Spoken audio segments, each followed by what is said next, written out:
Hey there, friend. I'm glad you're here with me today. Let's sit down together for a while, just you and I, and share a story. I've got a tale to tell about a young man from a small village, someone who felt lost in his own mind, tangled up in dreams and thoughts that wouldn't let him go. I think you might see a bit of yourself in him, or at least I know I do.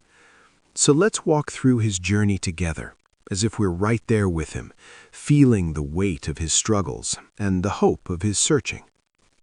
Picture this, a quiet village, nestled between rolling hills, where life moves slow and the days are marked by the sound of birds and the rustle of leaves. In this village lived a young man, barely past his mid-20s, who carried a heavy heart. His name doesn't matter so much as the storm inside him.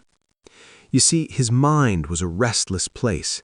Even when his hands were busy working the fields or fetching water, his thoughts were somewhere else, lost in the past, replaying old hurts or spinning wild dreams of a future where he was someone grand, a hero, a man of wealth and honor with a beautiful wife and a life everyone envied. He'd lie awake at night building these castles in the air, imagining himself as the brave figure from every story he'd ever heard. In his mind, he was always the one saving the day. But here's the thing, those dreams, as vivid as they were, never seemed to touch the ground. He'd tell himself, one day I'll make it big, one day everything will change. Yet days turned into years, and nothing did. He was still in the same village, still in the same worn-out routine, and the gap between his dreams and his reality grew wider every day. It started to weigh on him. You could feel it, that sinking realization that he wasn't moving forward. He hadn't taken a single real step toward those grand plans. And worse, he didn't even know how to start. He was trapped, caught in a web of his own making, where his thoughts were both his escape and his cage. I get that feeling, don't you? I mean, I've had moments, haven't we all, where I've daydreamed about a different life, only to look around and see I'm still right where I started. Like scrolling through social media late at night, seeing everyone else's highlight reels and wondering why I'm not there yet. It's easy to get stuck in your head like that.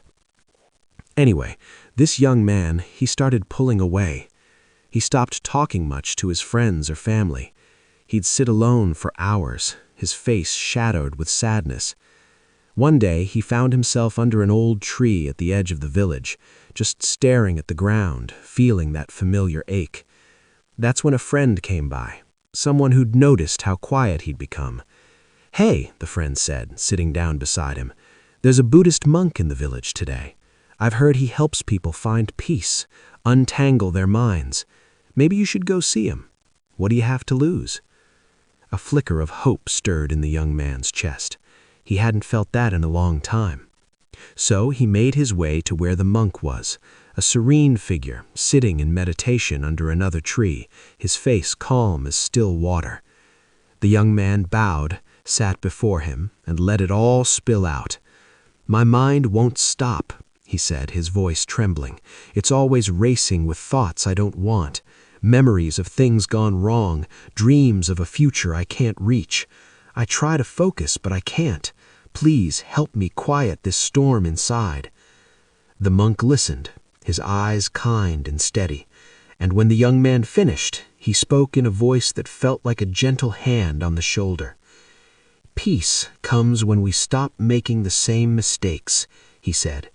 "Let me share with you what I've learned, not as rules, but as paths to walk.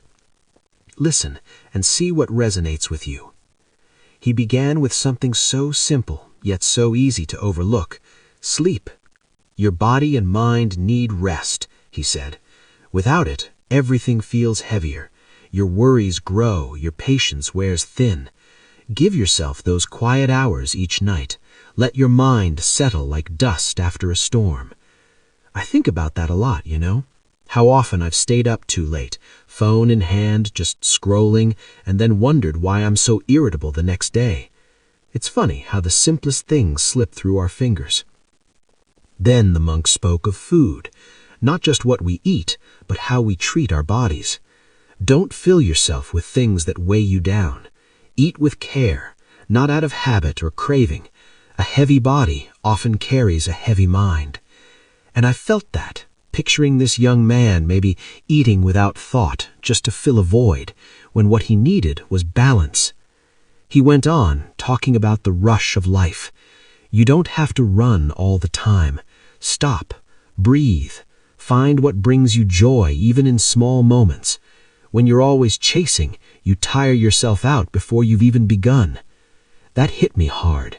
I remember times I've pushed myself to keep up, work, errands, expectations, and forgot to just sit still for a minute, to ask myself what I even want.